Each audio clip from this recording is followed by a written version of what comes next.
Thank you for joining me today, Galen. I know we were supposed to get together a little bit sooner, but with the stars finally aligned. And I'm so Right. excited to get in and tap in with everything. I even brought the Wicca vibes, it's giving I, coven. I live for it. I Yes. live for it. Look, that's why I got my background. I have my kind of like magic stuff. I've got my good Yes. stuff on the wall, so we're good to go. Okay, ready to roll. Well, first and foremost, I want to thank you for joining me on the parlay. And can I have to fan out a little bit. You were the first content creator who I fell in love with specifically for my love of Charmed. Like, that is my niche.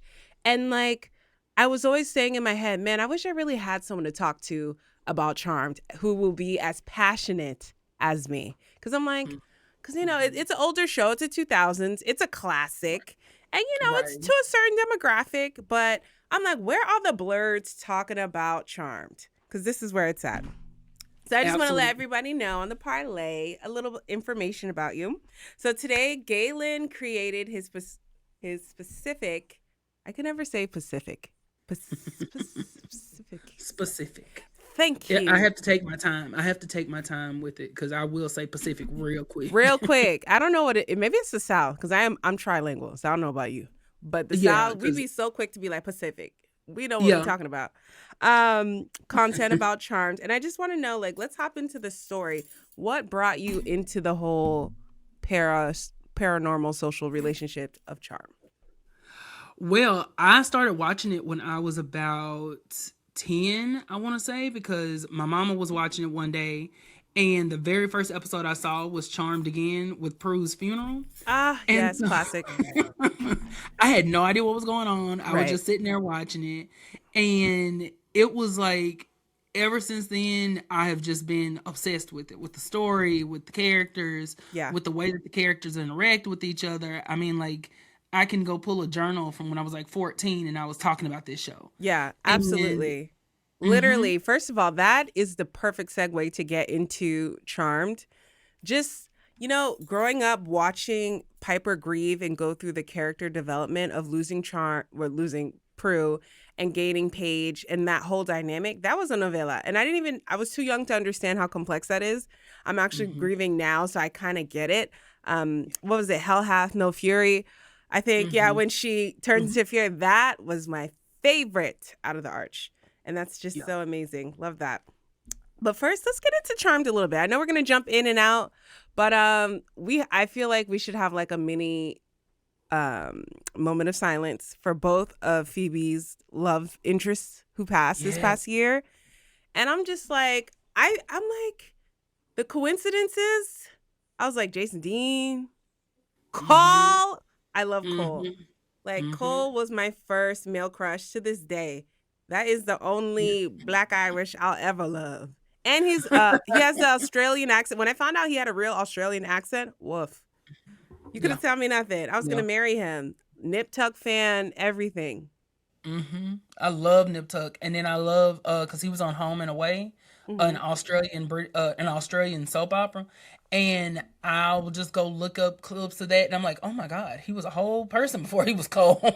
Yeah, absolutely.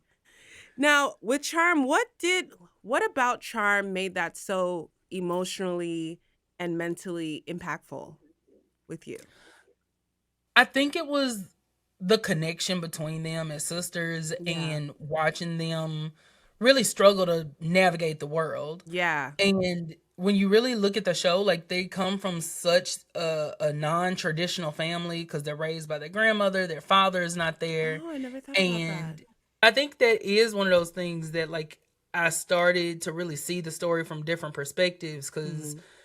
and not to get too deep into it, but they do tend to, especially TV, they tend to attribute like fatherless with black characters, and they kind of put us Mm. in that category. So it was really Right. interesting to watch these white characters navigate not having a father there, and then being Wow. able to relate to it on that personal level. But and it really shaped who they were. It wasn't just something that was in the Yeah. background, like, oh, dad wasn't there, but we were raised by mom, and she Yeah. like their The mother wasn't daddy there. issues, they really played on that. Mm-hmm. Wow, And it you know what? lasted. Yeah, It led you I through the never whole show. put two and two. I never even looked at it from that point of view. Because also being Haitian American and having the cultural of our magical ancestry, I Mhm. too always wanted sisters, grew up with all brothers.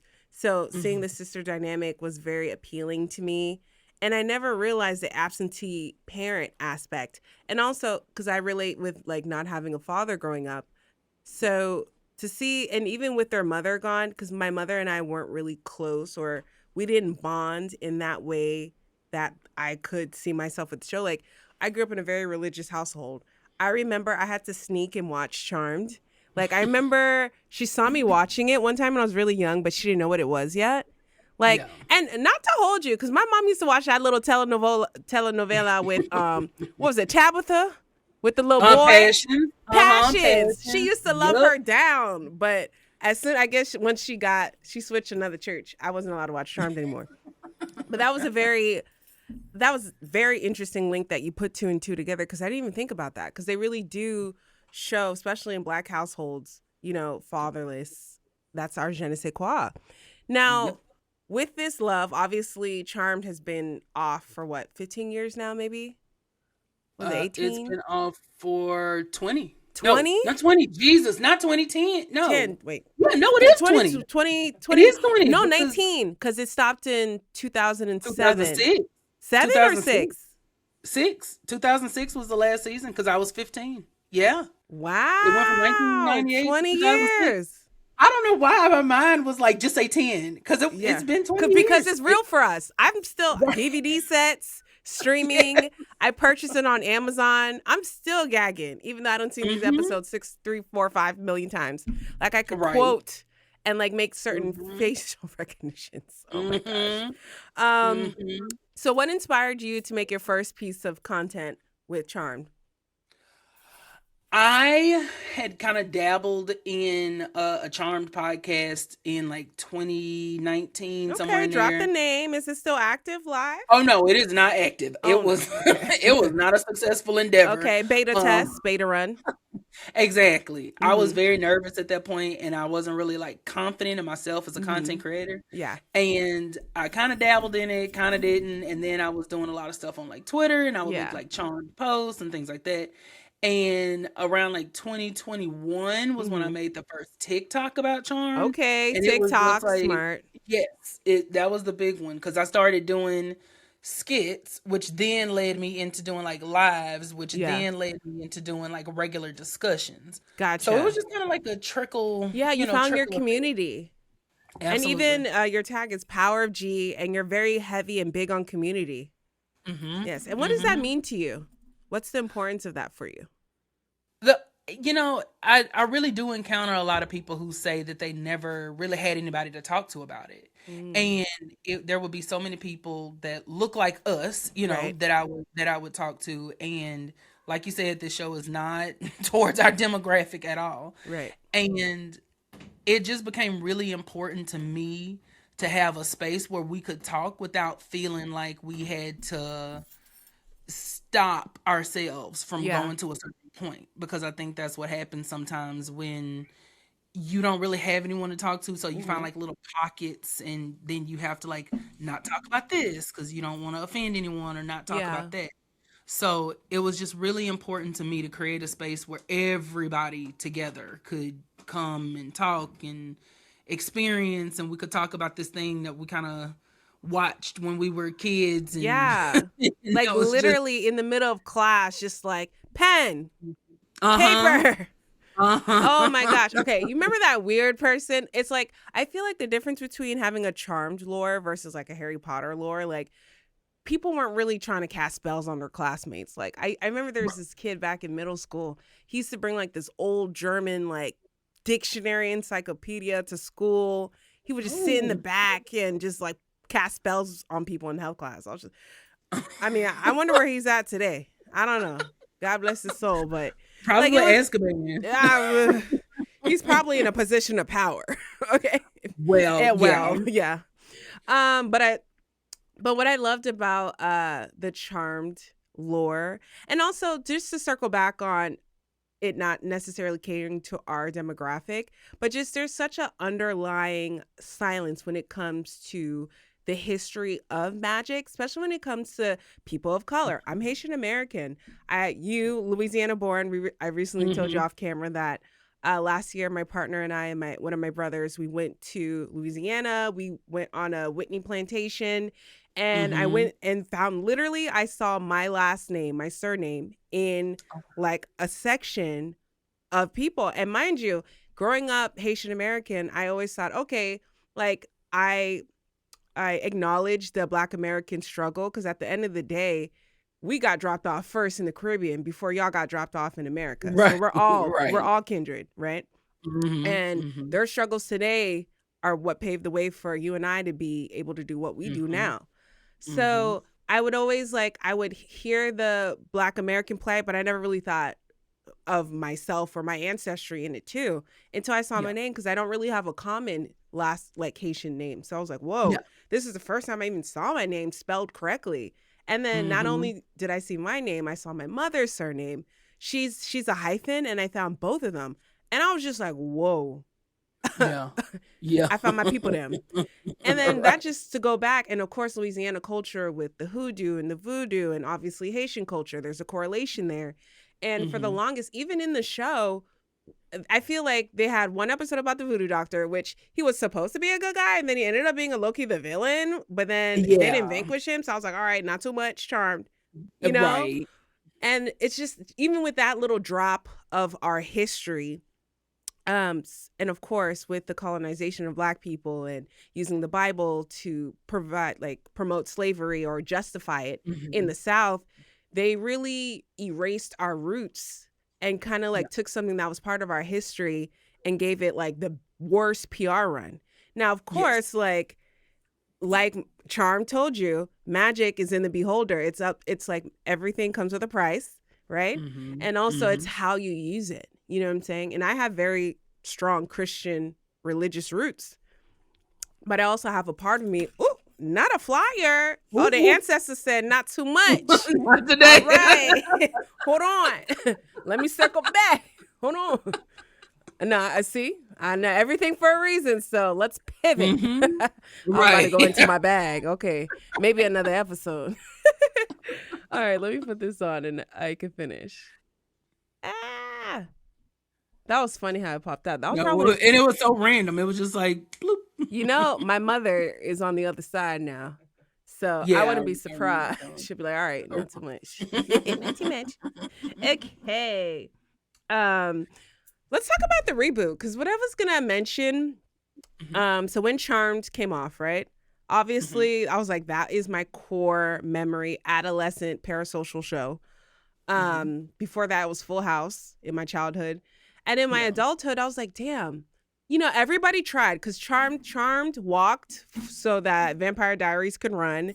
So Mhm. that all these other paranormal shows, even Once Upon a Time, that had its Yep. little allure.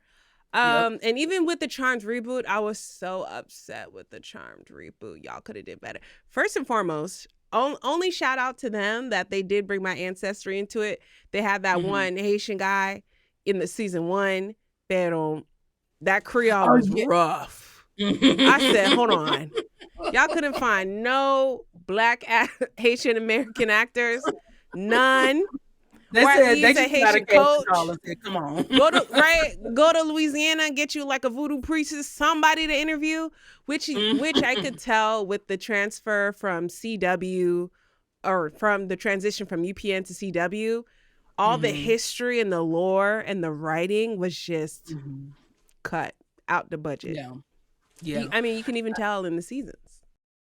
I think the thing about the reboot that they really stumbled on, especially initially, Hmm. was I don't think they had a clear goal of what they wanted it to be, Right. past saying that they have people of color in it, past Right. saying that it's this feminist show. Yeah. And I think they got more wrapped up in what the identity of the show was versus giving it an identity. Right. And when you watch it, there's so many storylines from the original that they like threw together in that first season, And I don't know if it's because they didn't think they would get a second season, and so they were just like, we're just Right. They're gonna, like, go let's crazy. just throw it on the wall. Like they're like, whatever sticks, and whatever doesn't. Yeah. And I think that's ultimately what their problem was they didn't have a clear focus.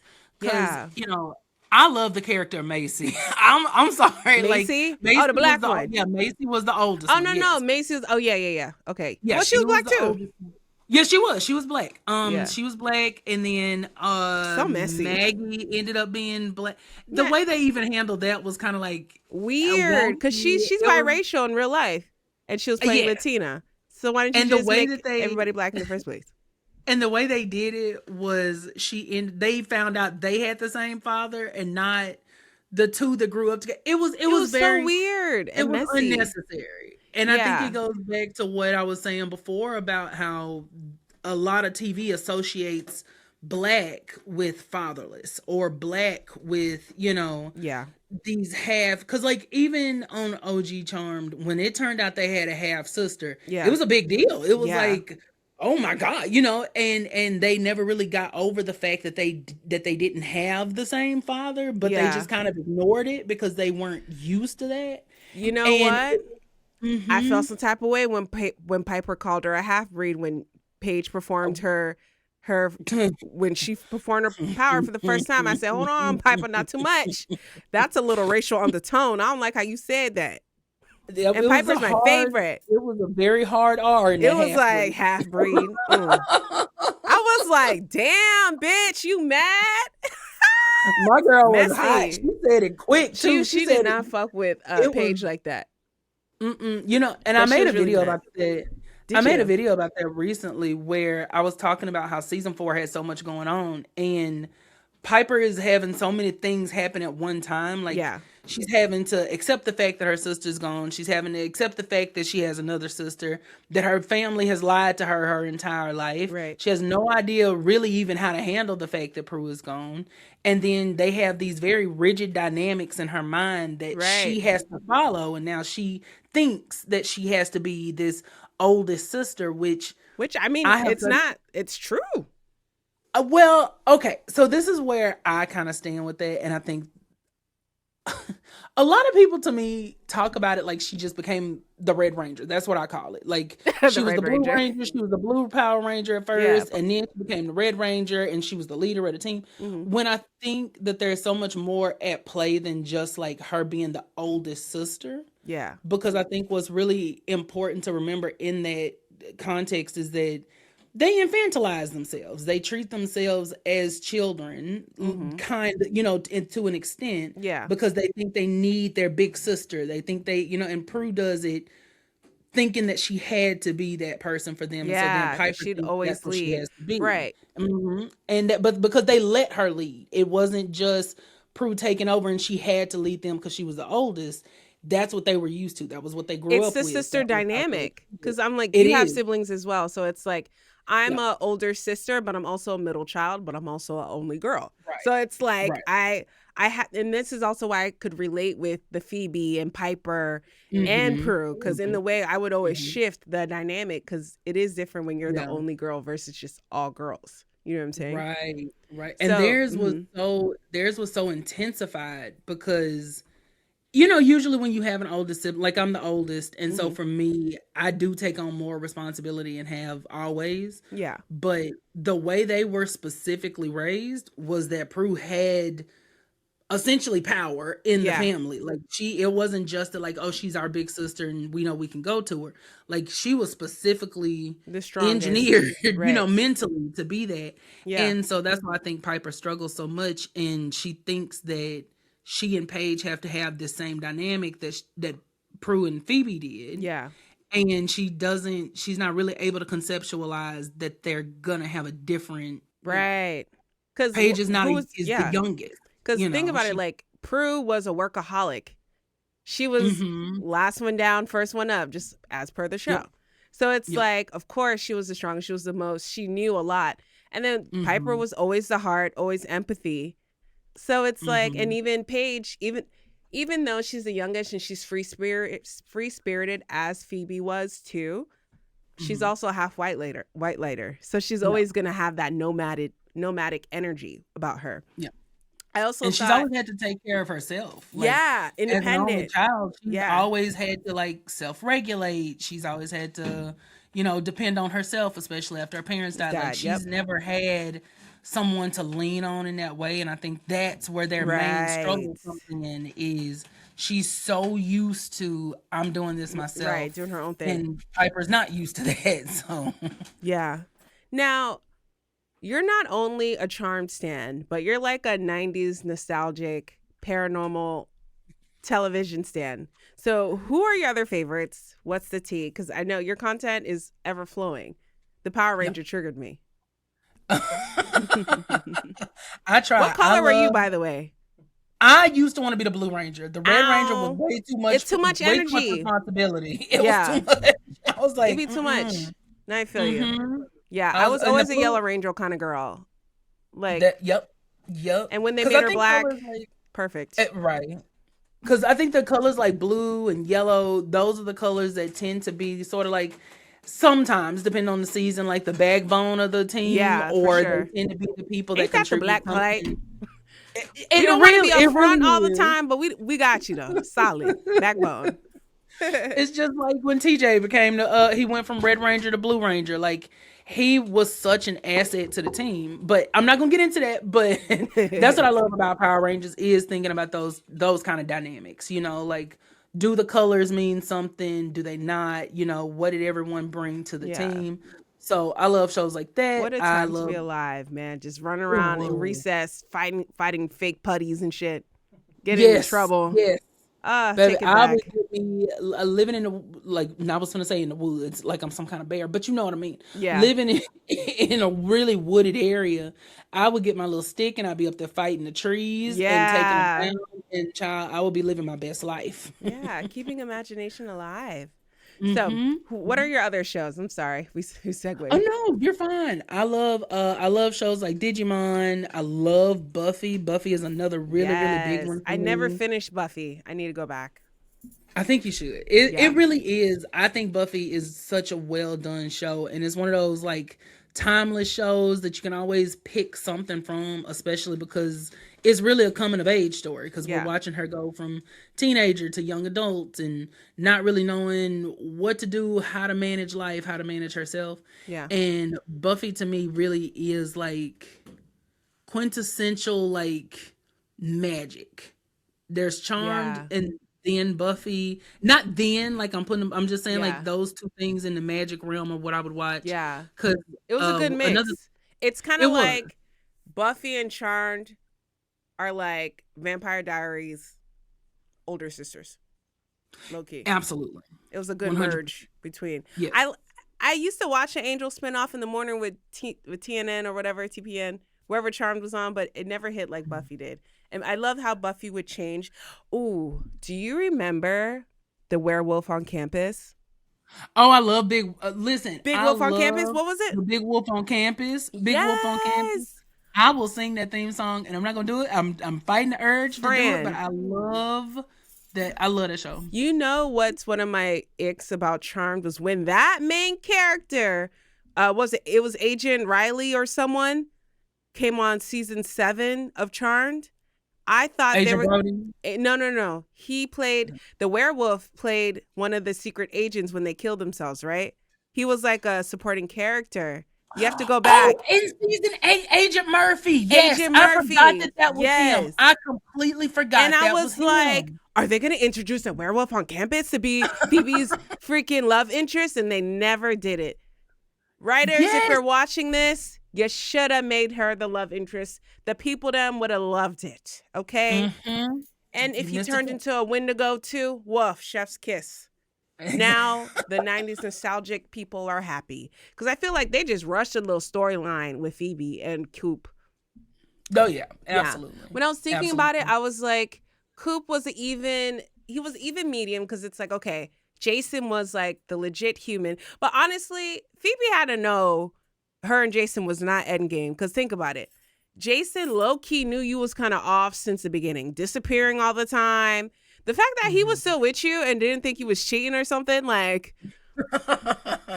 come on. Let's be real.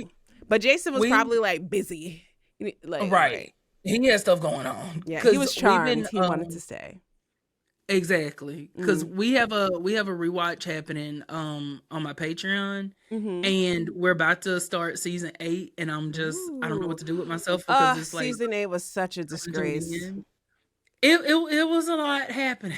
It Season 7 was. was not my favorite though. Season We went 7 back was and we not. just finished season 7, and I did not care for it at all. But I mean, to me, 3, 4, 5, 6 was the best. In my opinion. 6 made me angry. Listen. I could sit here and Why? I That could was share my so. thoughts all day long. Sharon, we got the time. What was wrong with 6? That was the most character development with the future and the past. I think they did have good moments. Like, don't get me wrong. I think they had good episodes, but I think season 6 was kind of disjointed in a way that is frustrating to watch at times because they do a lot of like episodes that really don't make sense. Like, Oh, the okay, Power of fillers. Three Blondes doesn't make sense. Right. And I love a good filler episode. Please don't get me wrong. Right. Power of Three Blondes is a filler that doesn't make any sense, but I'll Phoebe in watch that it blonde because it's wig, she was fun. getting it though. It just with the Stillman sisters that tried to take their Oh powers yeah, that and was all of fun. that. I like That was that. fun. And then you have episodes like Sword in the City where they got Prince Arthur and the Oh Sword in yeah, the Stone yeah. and the Lady in the Lake. And the Something episode for the just lore. yeah, exactly. And it just makes me so angry because I think like I hate that episode. And I Aw. think that a lot of it is because they really hype Wyatt up that season Yeah. without I think going into full showing us why we should be scared of him in the future. They give us a Yeah. little taste of it in like one episode, but that's what I think narratively that season was missing is literally every other episode something is happening around him. Yeah. Someone's trying to get him, someone's trying to, take his power. He's bringing dragons to life. He's got Excalibur. He can do this and It was that. novella. It was a It nerd was divergent. truly, Like, truly. yeah, it was But great. they don't take the opportunity, and I think that they should have had adult Wyatt be part of the actual like Hmm. story and cast, because I think they missed that chance to like really reinforce to us this is why everything is happening, Right. and this is what we need to avoid. There was never any real, I think, for the sisters in the current timeline, there was never any real like they couldn't conceptualize what the threat and the danger was. Yeah. It was so far off from like they're looking at this baby and he's just so cute and he's so little and how could he possibly turn evil? And then Chris is going to the future and he's watching Wyatt kill Bianca. Like it there Low was such key, Chris is kind of fucked up for doing that to Leo though. That's your daddy. The first well, half. And I know they well. mentioned it. Remember when Phoebe found out that was her? She's like, "Oh my god, did I hit on you?" Yes, you did. You did, and it was gross.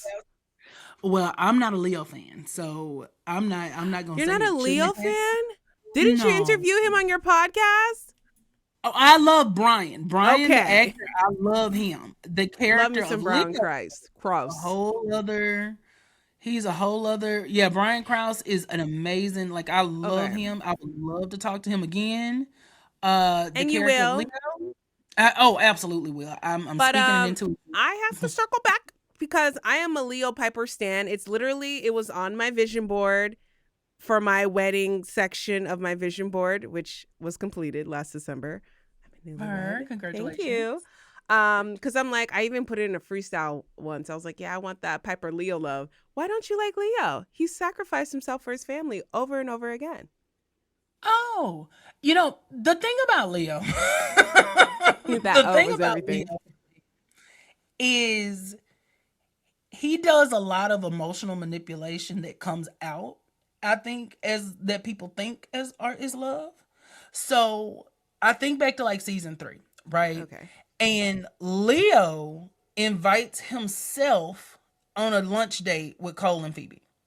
He does not like literally he is the one who invites himself and Piper. And then when he gets there, because of course he doesn't have any money, Cole is like, why don't you and I pay for it? And we're the men, whatever else. And so when Piper has to like be like, oh well, you forgot your wallet, oh I'll pay for it, whatever. he resents her because of that. And it's like, you put her in that situation. That's not something that naturally happened. And I think that that's a really good example of why I don't necessarily care for the character of Leo, because he'll do things like that That was for the where plot. that was for the plot of that episode, but it also is something that he does very regularly.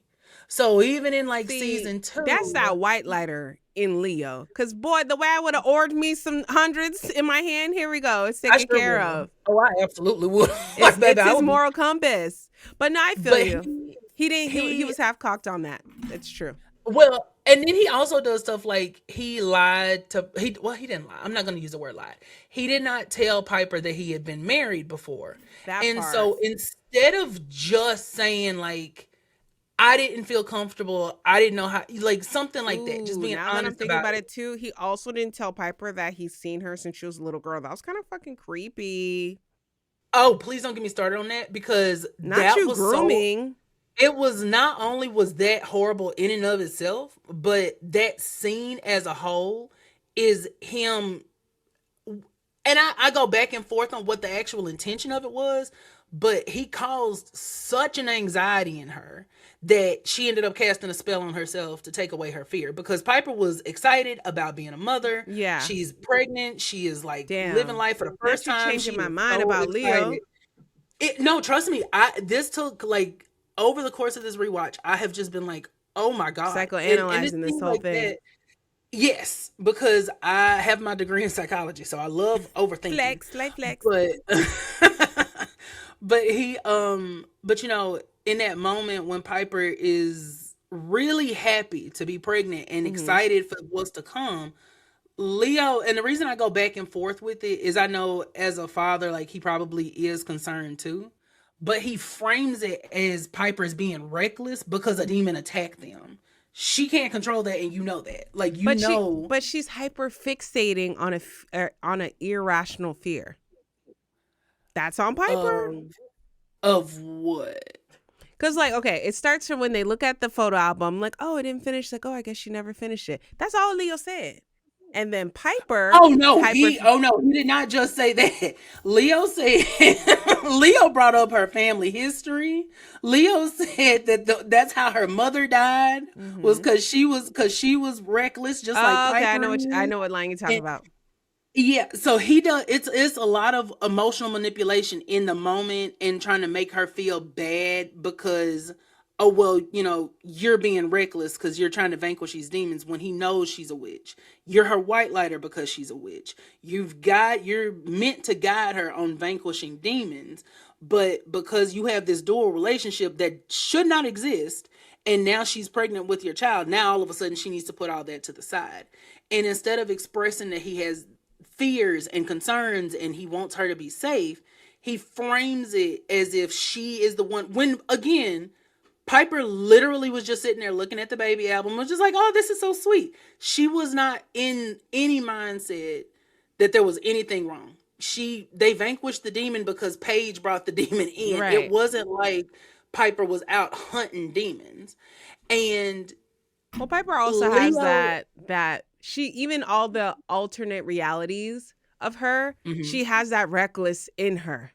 Even when like the reality Centennial Man, where Paige sneezes herself back in a different timeline when Cole was with the Avatars, which the Avatars coming back consistently with the same characters, Chef's Kiss, Charmed.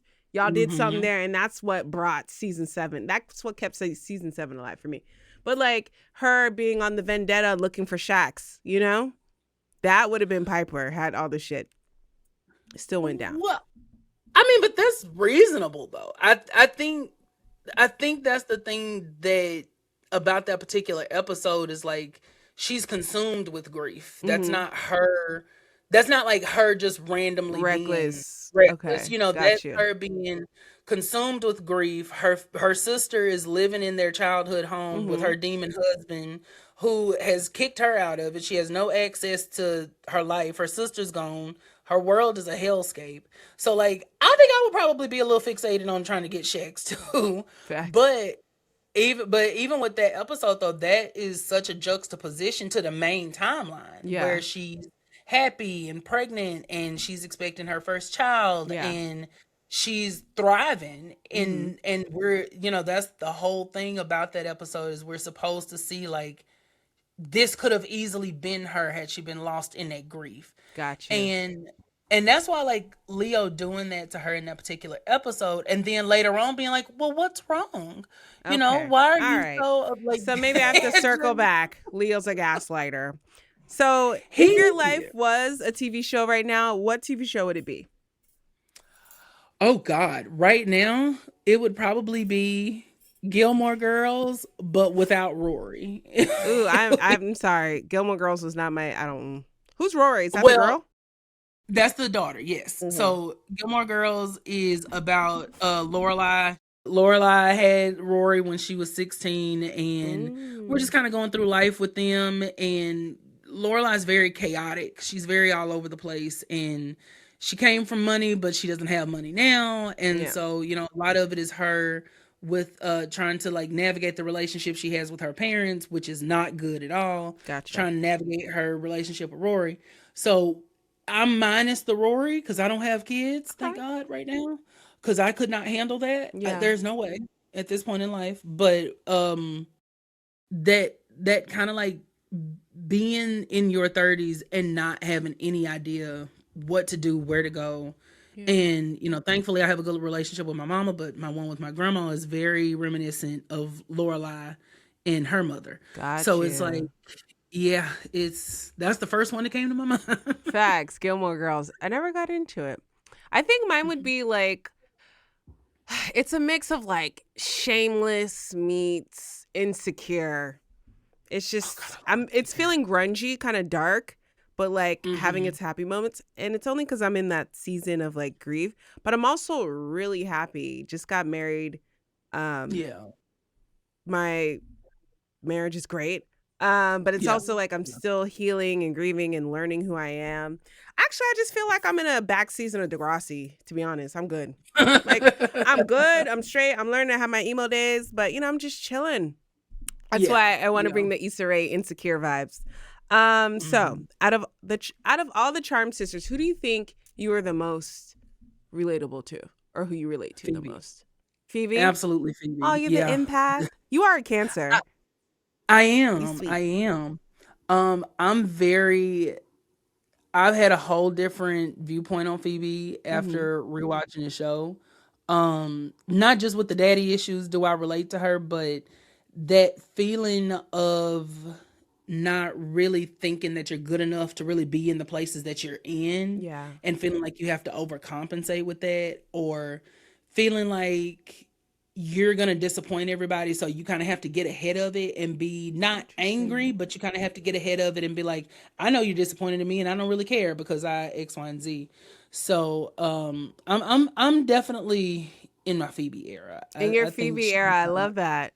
Yeah. Yeah. I'm definitely in my Piper, Leo, Newlywed era kind of vibe. Because something what I think I can relate to with their love story is after they got married, Piper's powers changing and then losing her sister.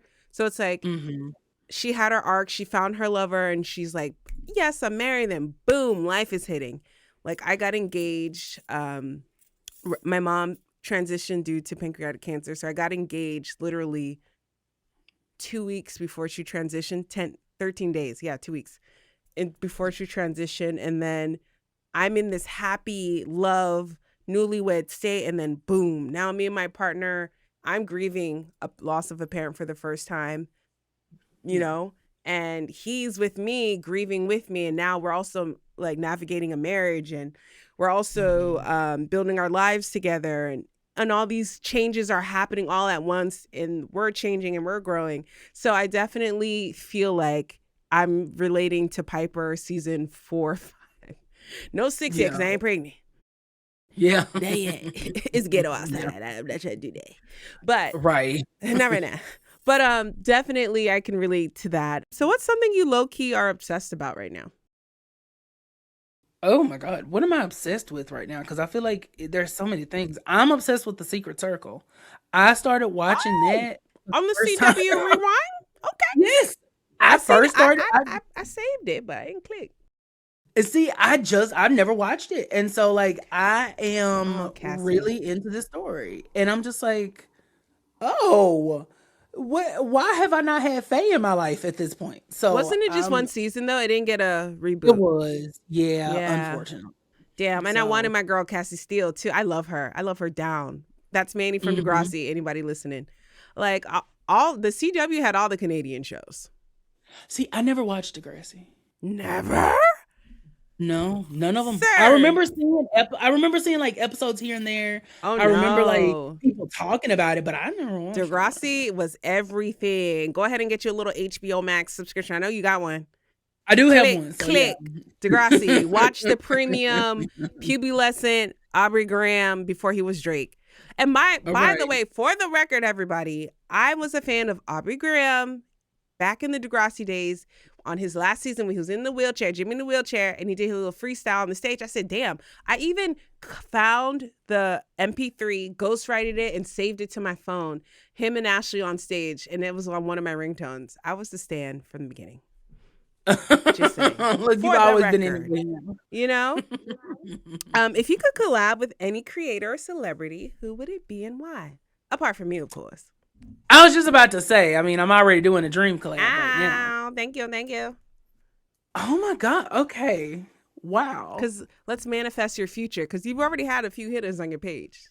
I have. I've already had the opportunity to interview Brian Krause from Charmed, Michael Bailey Smith. I talked to Todd Tucker, who did some of the, not that Todd Tucker, but who did. Wait, who's the other Todd Tucker?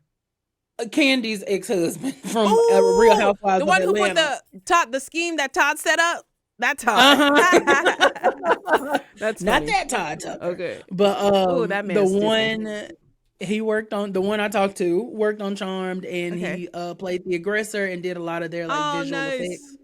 Yes, so I love that. I think my dream right now and my big goal is to get one of the actresses who played this, that sounds crazy, but one of the actresses who played the sisters to follow me like on Instagram or like something. Rose McGowan. I can see Rose her. McGowan. Yes, and she's been commenting on some of my posts lately. Hi, so, Rose. We're big stands over here.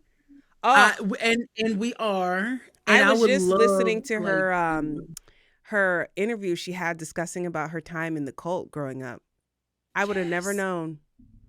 Till this day, I love a spicy orange wig specifically because of Rose McGowan. I should have wore it today, but today I'm cosplaying a witch. Right. Listen, and I appreciate the vibes. Thank you.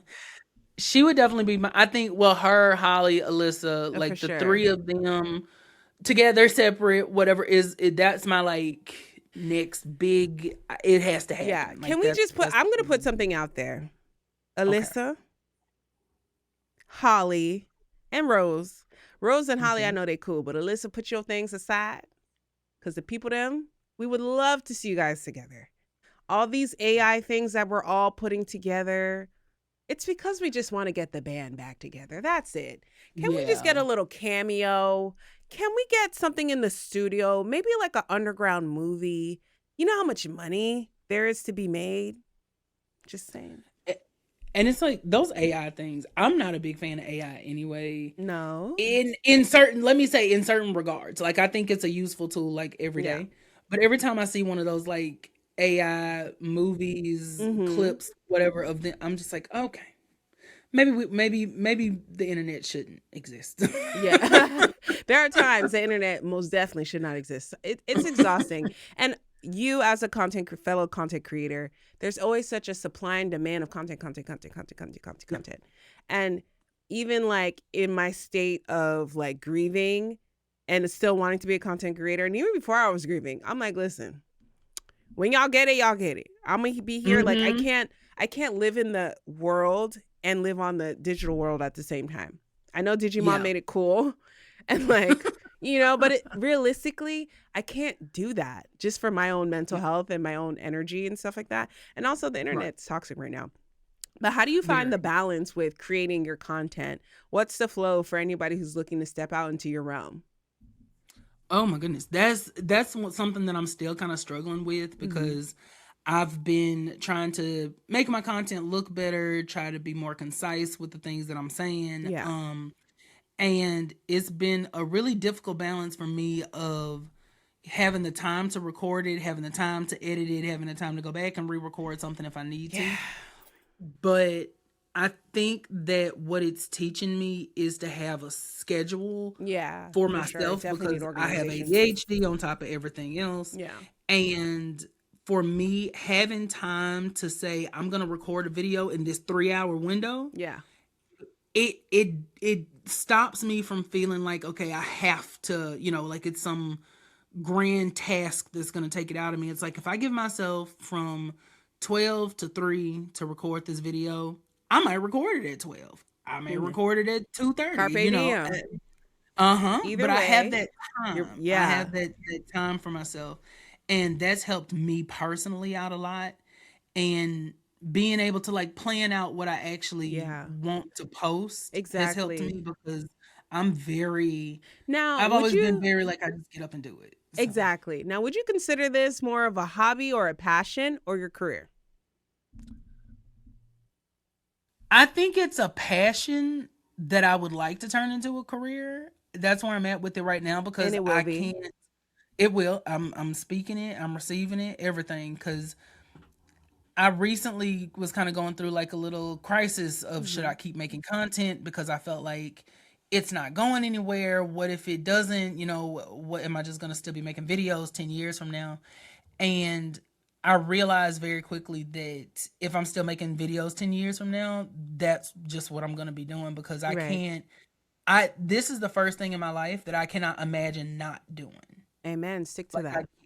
I can't even like fathom in my mind not being creative and coming up with ideas to talk about and things to share and discussions to be had. Like I can't go back to the way it was Yeah. before where I was just kind of like hoping that I would have, some platform one day Yeah. or be able to share my thoughts and experiences. So I'm riding until the wheels fall off. Yeah. It's And I mean, you've been growing. I saw that you had a manga podcast in the past too. My husband and I are big blurs. We have our own segment, Blurry Couple Tings, where we Mhm. talk about black love and nerd culture and anime and talk about film. So let's tap into Mhm. your anime background because I know you're a blurred. I will say anime was something I didn't really get into until I was an adult, Mm-hmm. not specifically because like Digimon, Pokemon, Sailor Moon Yeah, are softcore anime. animes, Yeah, those are the intros. ones like you all kind of getting, but I never knew they were anime. I just saw them as cartoons. Yeah, So exactly. so it really wasn't until I was in my 20s that I really started like I watched Naruto all the way through. I was obsessed. Like I started watching it and could not stop. And so I've kind of dipped my toes into that and then I love a good romance manga. And I did not Yeah. realize I was going to be that kind of You like person, slice but of I life. love That's your yes, I genre. love a good slice of life. I'm currently reading Smoking Behind the Supermarket with You Mm-hmm. and I I'm like, how did I become that sap that just loves to watch people enjoy You're a life, enjoy each Cancer. other's It's in your company? nature. Cancer men are very romantic, very in tune with their mothers, very like in Mhm. tune with their emotions. But baby, don't cross them. People like to talk about Very bad. toxic male signs. A toxic Taurus is one thing. That's scary. But a toxic Cancer, forget about it. Right. Forget about it. Now, you've been doing a lot of different things. You mentioned you have a Patreon now, and you have your own. You have your even own subculture on TikTok and your different groups and stuff like that. I mean, the Mhm. community is growing. You obviously Yep. have more plans in the future, and I truly see you doing this 10 years from now. I mean, every time Oh, I thank go on my algorithm, I'm seeing a whole different genre. You're talking about Buffy or Charmed, or you're talking about, you're even doing funny skits now. That one toxic you. Yeah. friend, which I love, Yeah. I love doing a messy friend. I love that. right? And that's just kind of that particular one was born of me loving the little things, little moments, little Mm-hmm. sounds or noises or whatever. And just, I don't know, I just find it really enjoyable for me to just interject something and someone's like, "Oh my god, I never noticed that before." It's just Yeah. I just love to comment on things. That's my version of Yeah. like commentary. You know, So, I had a fake storyline that I wrote to cuz I this is where my charm front fandom came in. I write. So I wrote myself into the charmed fiction. I have my own false fiction, which I think let's like soft launch it right now. So, you know how Darren moves away or Daryl moves away mhm, season 7, right?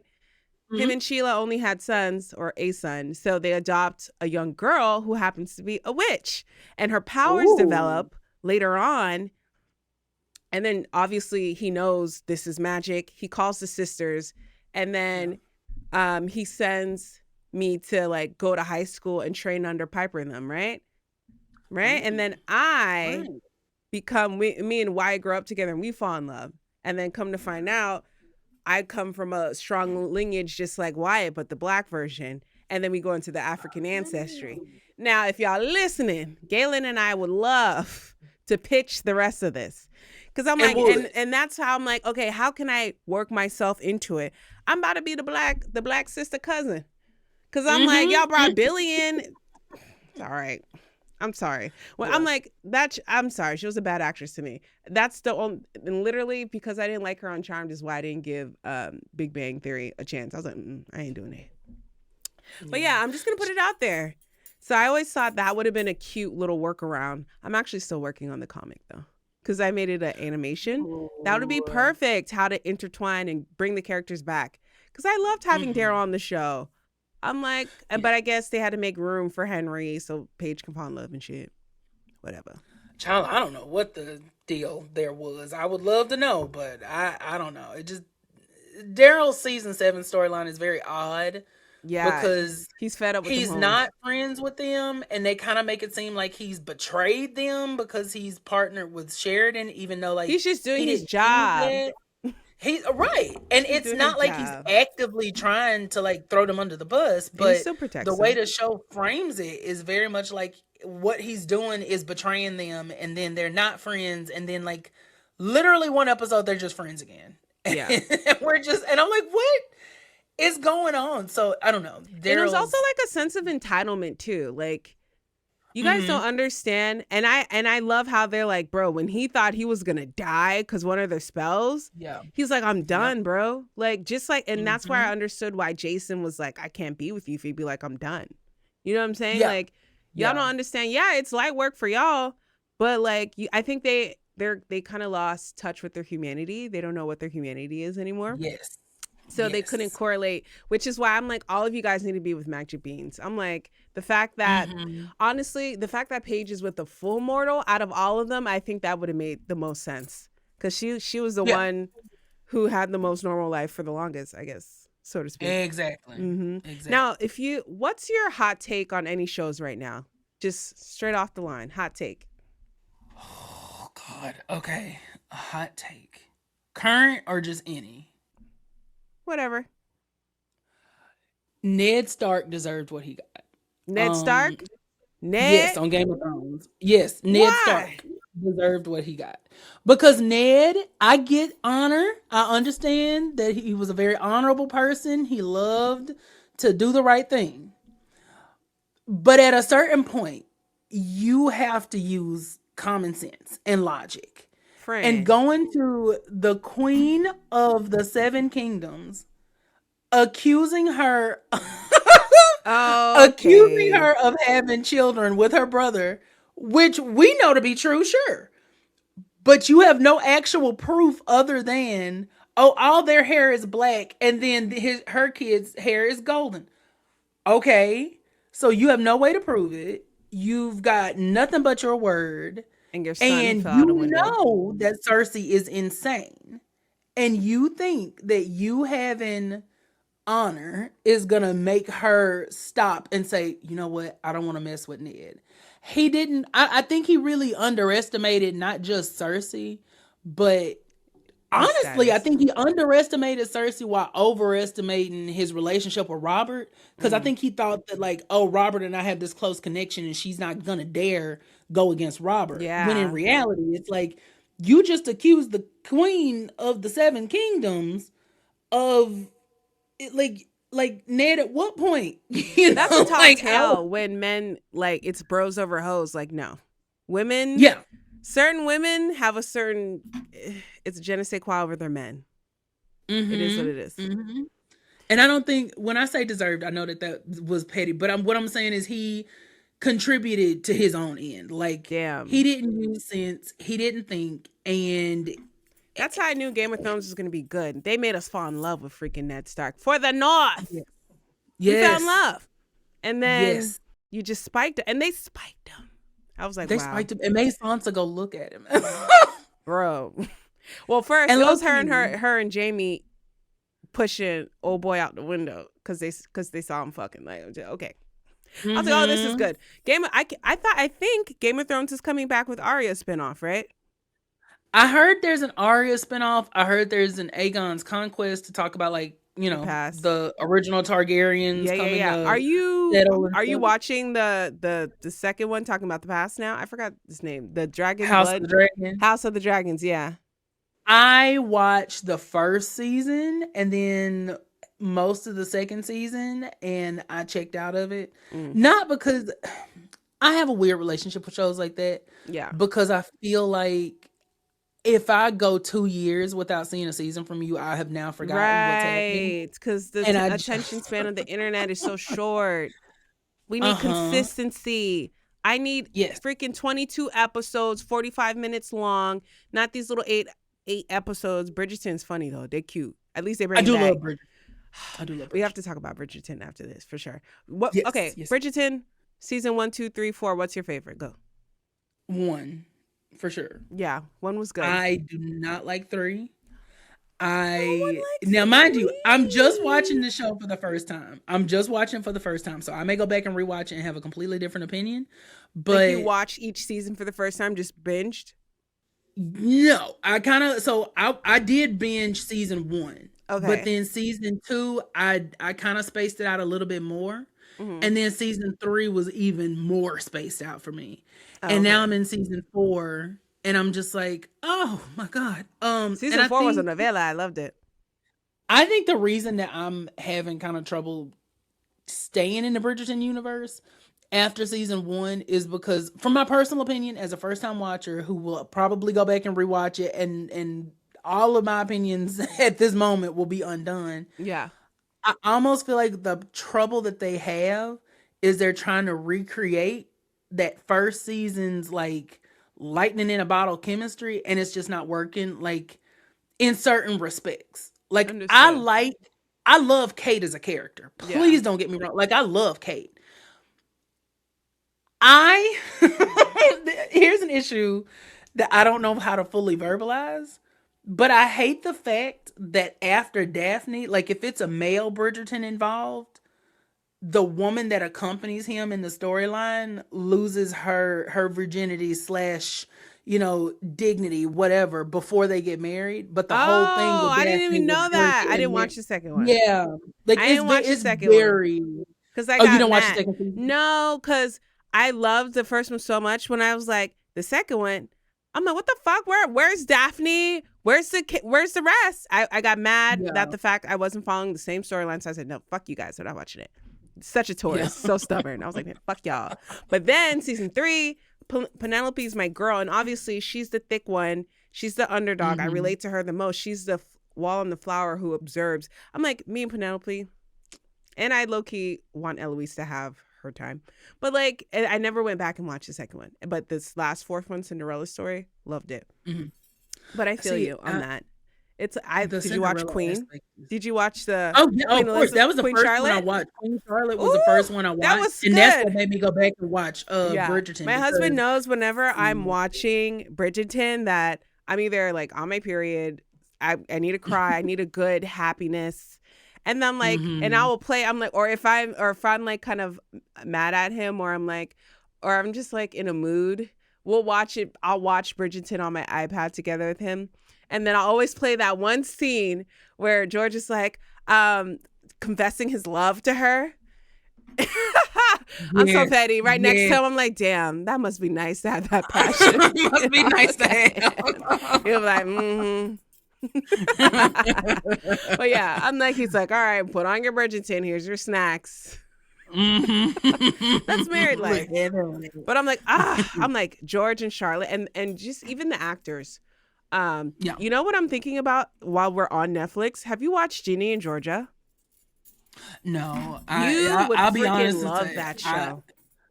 there's a lot of new stuff that I haven't watched, You and would I'm love that. actually, so my therapist just gave me a revelation about that, and I was like, oh wow. Like, because you're like a nostalgia watcher? Like, you Well, watch. I used to like when I was younger, I watched movies, TV, everything. Like I could just pop in a movie I've never seen before, a TV Oh, show, yeah, whatever, and adventurous. just Yeah. watch it. But as I've gotten older, I tend to not do that. Even with stuff that I have seen, like Yeah. I tend not to do that a whole lot. And I don't know if this is oversharing or not, but I just think Please it's an do, because interesting this is thing. you're explaining me. I'm learning through you, through your therapist. I was talking to him, and I kind of have issues with control. Like I feel like I have to control every single aspect of my life. Yeah. And I was telling him that like when I try to sit down and watch something new, or I try to watch even an episode to like review for, social media or something, I was like, I have so much trouble making myself sit down and watching it because I feel like I'm wasting time. Yeah. Which is a weird Like, you have to be in the thing mood for it. Exactly. But if I like walk in, because I don't have cable, but my mama does, Mm-hmm. and like if I walk into a room and something's on TV, I'll sit down and watch it. Like no Yeah. problem. Sit there and watch the whole episode, 2 or 3 episodes. Mm-hmm. And he was saying that that's my mind trying to control me not being in control. So I'm allowing myself to Oh. watch this thing that I walked in on because I can Mm. justify in my mind, oh, you're not wasting time. You just so happen to see it. It's almost like Versus a sitting down and choosing. yeah, Mhm. kind of like a self-regulation kind of thing. Yes. It was Yeah. I have never thought about that before. It never would even cross my mind. You know, And that I love the reminds overall. me of like, because I watch Charmed on my Amazon account, like Mhm. Charmed Live. See the if you know, you know. I just click Yeah. it. It's Charmed. I know Charmed is gonna be playing, so I watch it. Mhm. But because of streaming culture and talking about the internet and how things are, we have so many options, so many choices. For someone who's Mhm. neurodivergent, that's overwhelming. I'm either gonna go to something that I always watch, nostalgic stuff, Yep. or I'm just like, you know what? I'm not in the mood for that. I don't want to do that. But then I'm wasting hours scrolling looking for something versus just clicking. Yes. So it's like, I Yes. just go to whatever live. Now I'm like, because, Mhm. and it's also, we're all millennials. We're 90s kids. Before streaming, we had cable. So whatever was fucking Yep. on, you watch. So I'm like, Yep. okay, let me tap back into that part of myself. Click. All right, cool. Mhm. Oh, I never watched. I'm actually, this past year in grieving, I've had this weird thing to like go back and watch movies I never watched before, or said I would always Mhm. gonna watch, or like they're really popular and everyone likes them. I'm like, okay, let me watch these things. And I'm like, damn, this is what everybody was talking about 10 years later. This shit's fucking Yes. good. John Wick? Okay, this shit's fucking good. Let me channel my rage. And I always Uh-huh. quote The Matrix, and I never made it through the full fucking Matrix. I'm a I've never fraud. watched it. If I watched it, I Sorta, don't kinda, remember right? watching it. Yeah, so I heard they're trying to make a reboot of that. I'm not The shocked. Matrix. Everything is a reboot. Have you Everything's ever a seen? reboot, a remake. They're a rebate facts. They're rebooting our whole childhood because y'all done ran up, y'all done destroyed the world. Our president's fucking bringing us Mhm. back to Stone Ages. I'm not doing it. Mhm. Not Mhm. doing it. So out of all your future projects, what do you have going on? Like, what are you most excited about this upcoming year or the rest of the year? I am really trying to focus on TV commentary and Nice. critique. So Reality, or what are you thinking? well, more like classic TV. I'm kind of moving into that realm as well. Yeah. So I'm doing a series called Pilot Season right now, and I just did the first Ooh. episode on Secret Circle. Oh, And pilot mhm. season. That is Yes, so creative. I love that. somebody brought up an idea during the live one day that they would love to see me like watch these different shows, and I was like, I'm not watching all that. And somebody else was like, well, maybe you could just watch the pilot episode of it and see if you like it. And I was like, oh, so the idea was born. Okay. So Thank you, friend. what What it do you call really your followers, by the way? hussies? Hussies. I do. I just call them my hussies. They're I'm the dead. hussies. I love Because I that. love that word, because I love God to be real. And so I just love like Or you little Dionne hussies. Warwick saying hussies, and I just love it. So they're my hussies. But so that's my favorite thing that I think I'm gonna be focusing on this year is really getting into the pilot episodes of these different shows, breaking them down, letting people know whether I would watch it, going forward or not. And then just having more discussion about like classic TV shows. So like I Dream of Jeannie, Oh yeah. Charlie's Angels, things like that, Yeah. Bewitched. And I've I been Love getting Lucy. into I love Lucy. I I can't love watch it Lucy. sometimes because the way that like Ricky would put Lucy like over his knees Okay. and like whoop her, I'm like, Low oh key. okay. I'm like, we're doing a lot right Yeah. now. That used to be me and my mom's favorite show. I Love Lucy. And I think that's why I wanted, because I would always act and perform and do funny things. It's always Lucy. Like, Hmm. she's the OG of comedy. She is. She Yeah. is really is. She is so funny. She was so funny. And I love watching those kind of shows. But shows like that are interesting to go back and watch. Like Yeah. I Love Lucy, The Golden Girls. Cause like sometimes I'll watch it and I honest to God cannot stand watching what I'm seeing on my Yeah. screen. But it's because it comes from such a different time and a different Different place era. that it's like I see why I feel removed from it, but then I have to take myself out of that and just say, Yeah. just enjoy what we Yeah. got. Just enjoy what's happening. So that's what I'm Absolutely. hoping to bring. But that's so amazing. I'm so happy for you, Galen. You need to come see me in New York because this is fun. I But I we need want to to have fun. so Let's bad. go. You let me I know when you want, coming. I'm It's scared to fun in get the on. summer.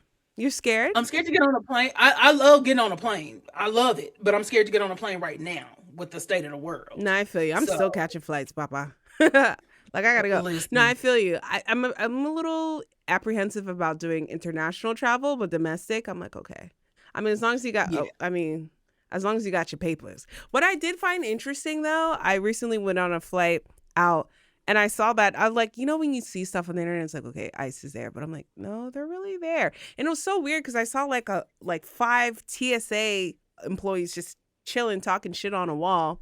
They were talking shit hmm about ICE, of course, because like weird. yeah, yeah. And then ICE is the ones checking your ID and scanning. I'm like, are y'all certified for that? Right? Is there Is this something training? you should be doing? They're the ones putting the stuff in the Oh, bag and pushing it through. I said, but you know what's the most surprising that I don't think people mm, realize? I saw so many people of color in ICE uniforms. Yeah, you had your less pigmented, but I saw a lot yeah, of mixed race people there, huh? Hispanic, and I was just like, y'all don't feel no type of way. You must be Right. second generation because you can't be first generation doing this type of job. Got And then to. and Got- then I've even seen people online who are probably got their citizenship and they still have a heavy accent to wherever they're from.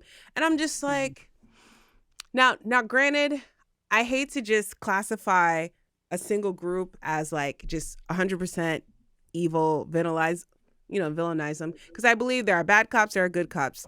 Period. Mhm, There's good mhm. and bad people wherever you go. So it's like, yeah, there's some people who probably are.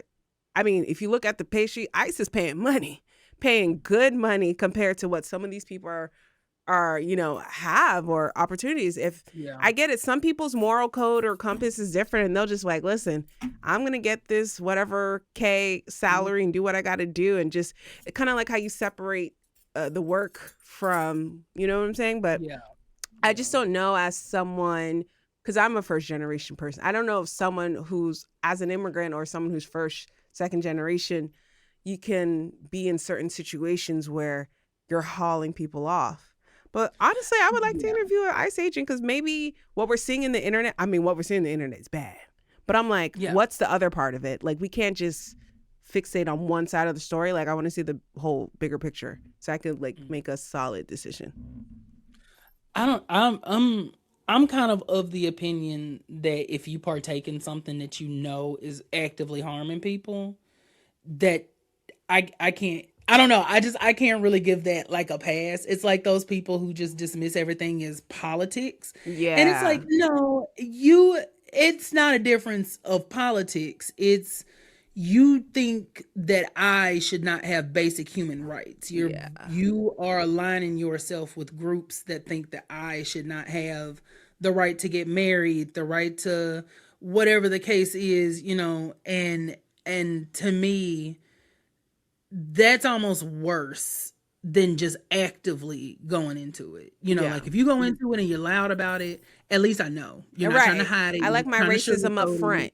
Let me know you don't like me. Exactly. Yes. You're not trying to be cute with it. You're not trying to Passive make me feel better, aggressive.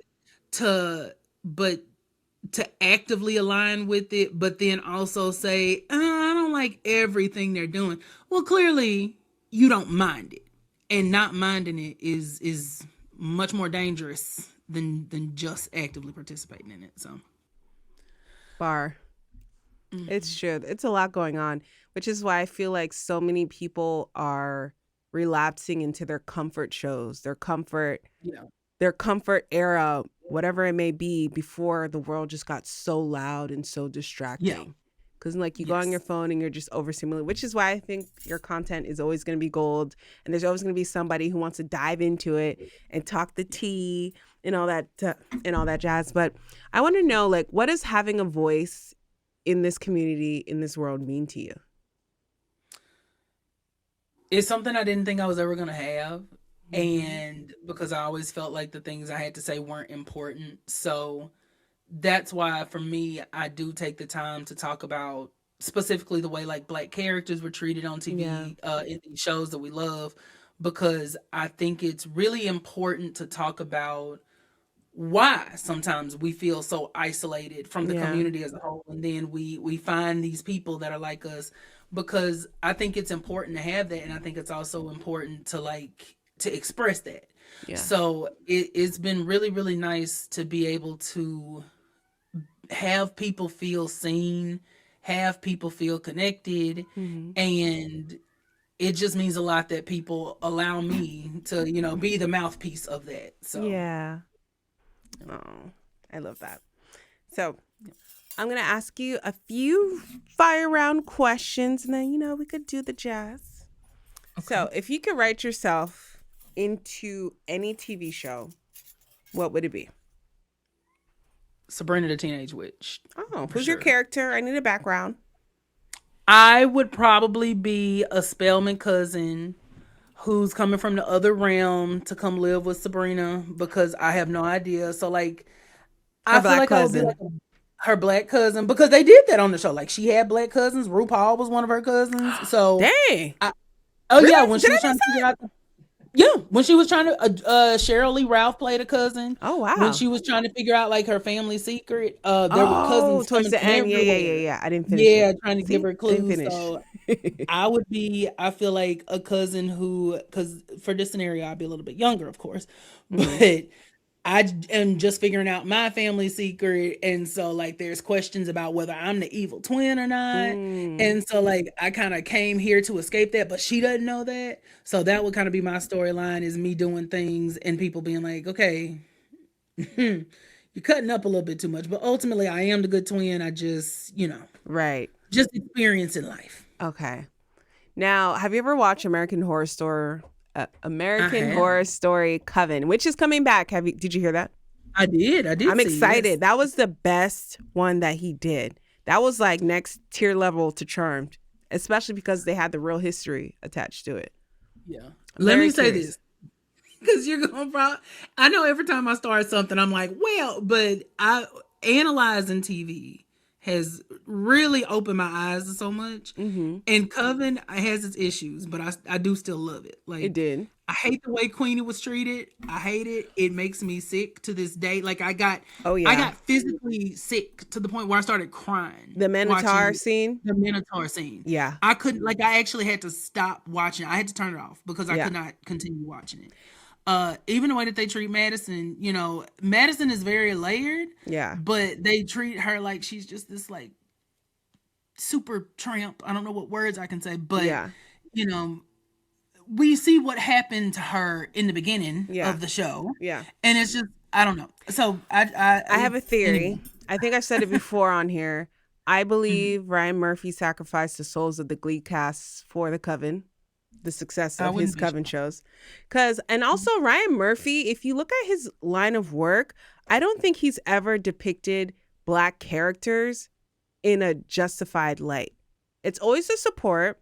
Like when I think Mhm. about Glee and how Mercedes Jones character line, I wasn't sure if you're a fan of Glee or not, but Ah, it's a great show. But Mercedes Jones was one of like first of all, Amber Riley, are you familiar with her Oh yeah, music? no, Amber Riley. Amber Yes. Riley, sing down, okay? Glee was Down. half successful because of all of her runs. Let's silent Mm-hmm. praise to Amber Riley because you would not be it wouldn't be a show without Amber Riley.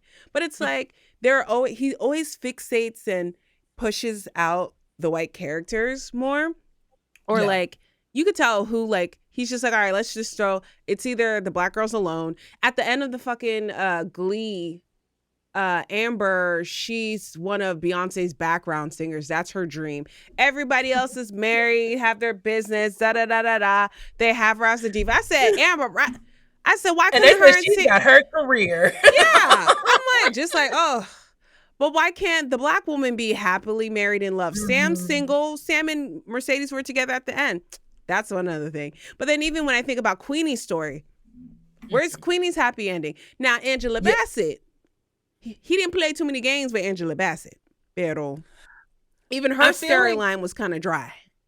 Hers was very dry. And I feel like what ultimately happened was he had to dumb her character down so she could be like on level with Fiona. Everybody But it else. always kind of felt like Fiona was always a level above, but he didn't want to say that, but that's how it felt. And like I always get so ticked off at the scene where they're in the salon. Yeah. And mind you, she is this centuries old voodoo queen. Yeah. Right. And Fiona sets the hair on fire on the other shelf and she's like, put it out, ma'am. You are a voodoo queen. You put it out. I don't know. That always just sends me to infinity and beyond. And not in a good way. That's fair. I also thought her character in the circus, I forgot what that one was called. The Freak Show. Yeah. I was just like, okay, that was kind of fucking weird.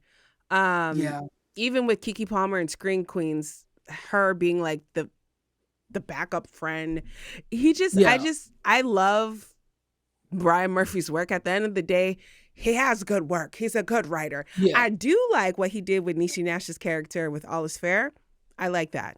But then even with Niecy Nash's character, she's a single mom with 3 boys and she gets fucking drug raped. And I'm just like, what the fuck? Can she be in love?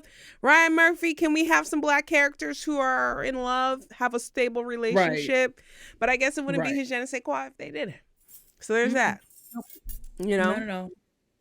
It wouldn't be worth it. It wouldn't be, well, I'm not even going to get into Tyler Perry because that could be a whole other segment. But what do you mean? Tyler Perry's niche is I'm mom and them, the aunties crowd. But I've been tapping into his new stuff. He's messy.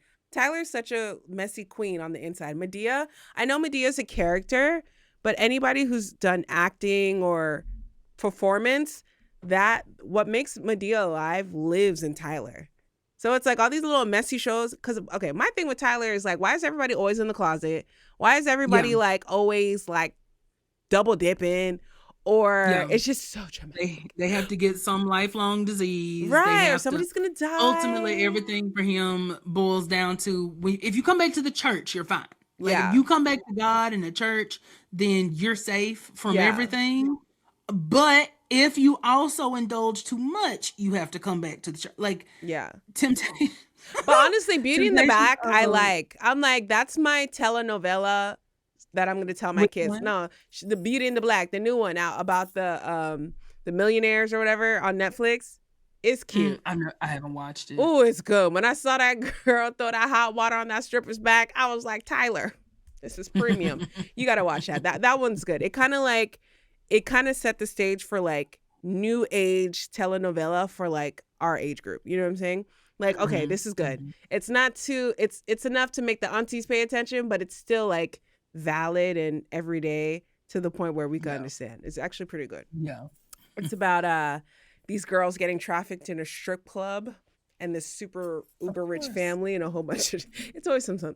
But then I was like, maybe Tyler, I'm not from Atlanta, but maybe Tyler's kind of, I feel like there's a little truth in every story, which is why I can't watch SVU anymore. Because I'm like, no, I live in New York. This shit's real. Yeah, for me, it's too close. It's too close. But like, there's always a little truth in every story. I just tend not to watch his stuff is because not everything needs to be the struggle. Not everything needs to Yeah. show us struggling and us at our worst Yeah. and whatever. It's like it's okay to write a story where things just work out. On a personal level, I didn't get on planes for 20 years. And I'm not Yeah. being funny. Yeah. I did not get on planes for like 20 years of my life Really? because I was so traumatized by why did I get married? And Oh her my on that God, plane, Sheila. yeah. I like, Yeah, and I I wish feel I was you. joking, and I've had people tell me that that's crazy and stupid, and I should be stronger than that, and what? But I don't think unless you like understand what it means to like you get a piece of representation, and it's to show the Yes. worst thing possible. Like I was so scared I was gonna get up because I had never been on a plane before, and so in Right. my mind, you could easily get on there and they'll be like, you need to leave because Yeah. you're too big, No, that's and fair. yeah, No, yeah, that's and fair. even That's fair. it always feels like someone loved her in spite of what she looked like versus Right. they loved her, and Yeah. not saying that was the actual message, but that's what it felt like. Was like, I still get to be big and I still get to be, but this man loves me despite what I look like in my roles and my this and my that, and it's like, oh, okay, okay, Yeah. but No, I thank should you for know. bringing, because Sheila was very much so uh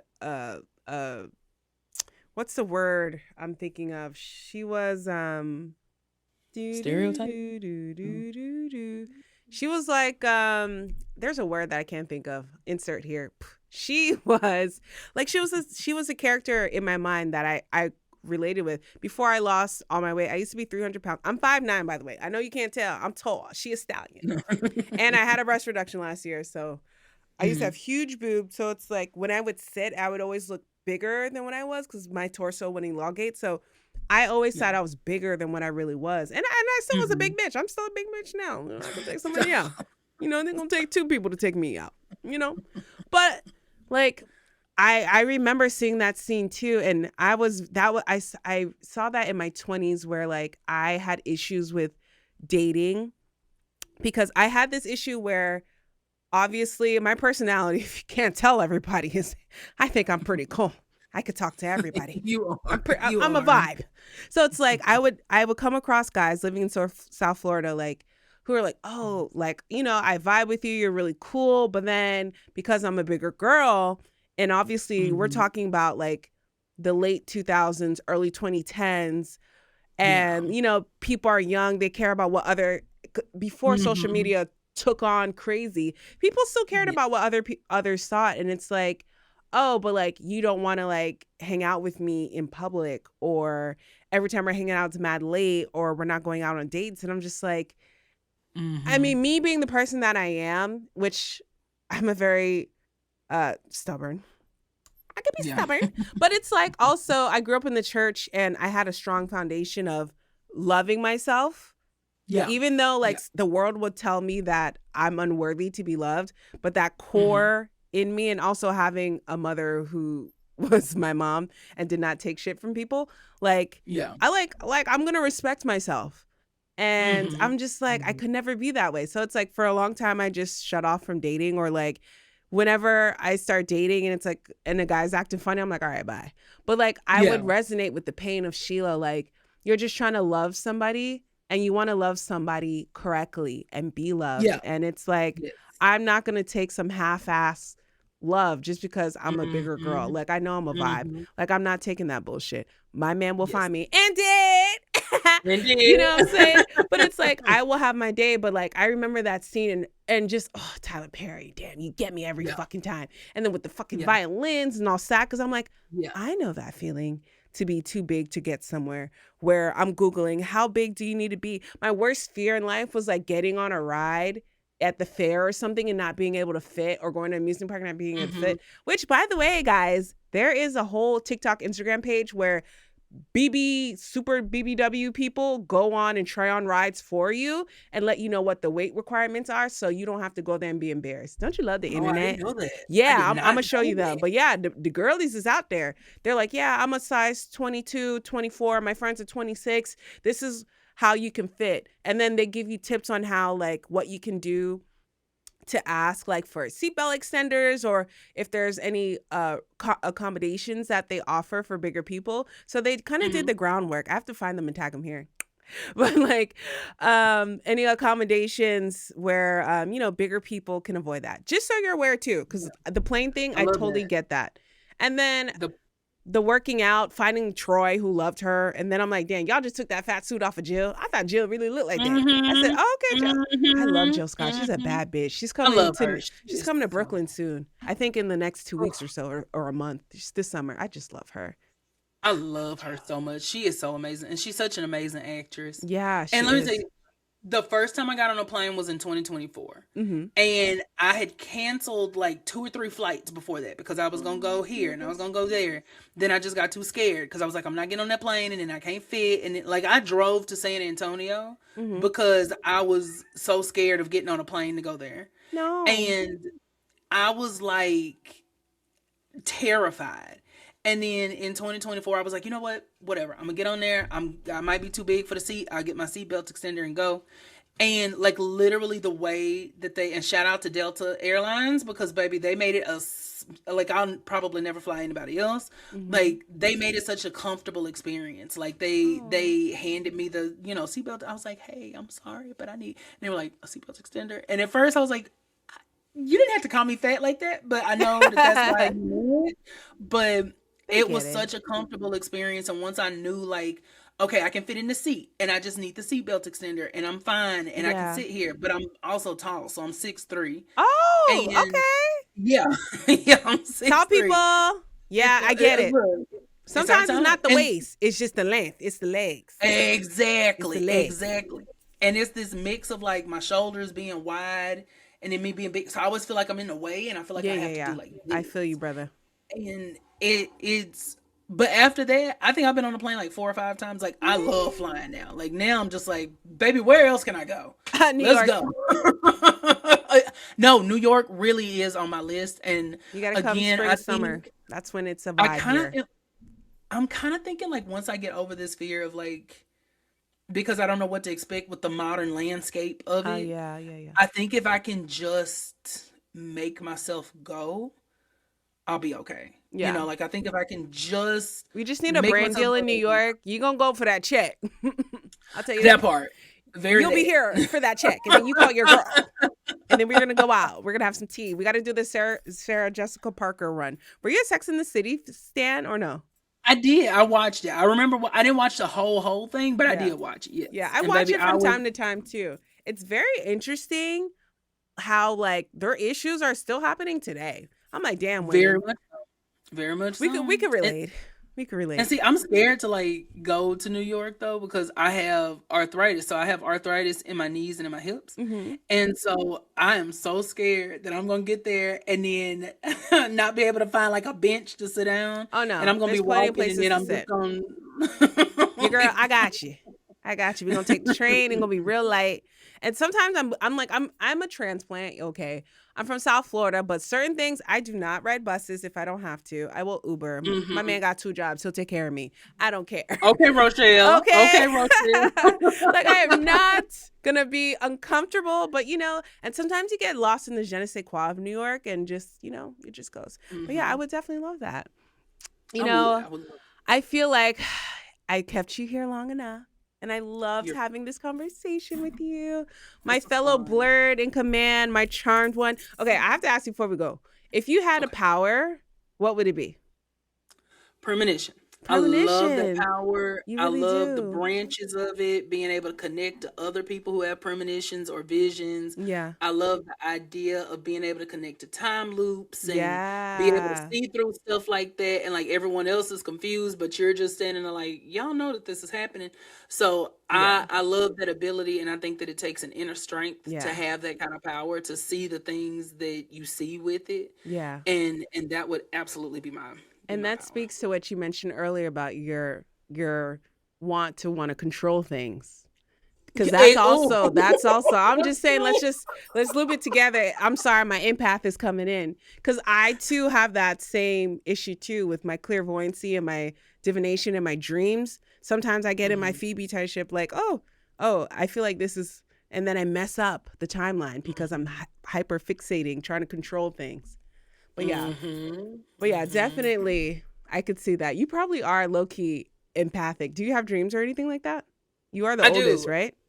Yes. That's probably your gift already. There's always a spiritual gift passed down to the oldest. I have, like, it happened a lot more when I was like younger and little, but before it the still veil of happens innocence. now some. Yeah. Exactly. Like I've had literal dreams of sitting talking to a person that I would not meet for like another 10 years. Exactly. Like and it like and stuff always feels like deja vu, and that part may just be my brain, but there's other things that I can literally remember specifically seeing, feeling, being in that moment. Yeah. And it's just I had a dream about my wedding when I was like 20. Yes. So I'm just assuming that he's out there and he's I'm probably going to in get New married. York. He might be. Okay, he come might on be. now. I'm just saying, like, it's wavy over here. It's wavy. Tall and bald. Tall and bald. Okay.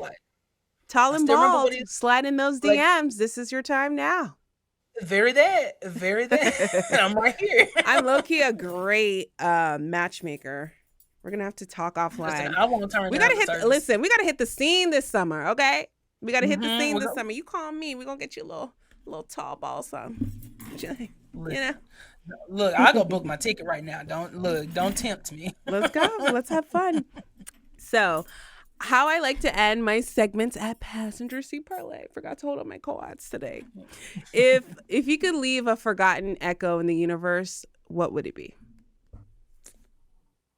Oh, so what does that entail? So if you could leave a forgotten echo in the universe, like a sentence, a whim, a dream, a wish, just speak it out into the universe. We'll bless it on this mic and let it boomerang back to you. Or just maybe for yourself or for somebody else. Just like some advice. Don't let fear dictate the person that you become. Let the fear be something that pushes you to go past it. Ooh, bar. That was a bar. From Galen Roberts to the universe. Yes. Amen. Well, thank you so much for joining me here on the Parlay. I hope to do some skits with you because I have some ideas. Yes. We would have some fun little skits. Whenever we're in the same city, even if I'm in your city, you're in my city, we're going to link up. You're the cancer brother I wish I always had. I have another cancer brother. He's born right before you. But you're the one who likes Charm because he ain't like that. He wouldn't watch it with me. Right. But it's okay.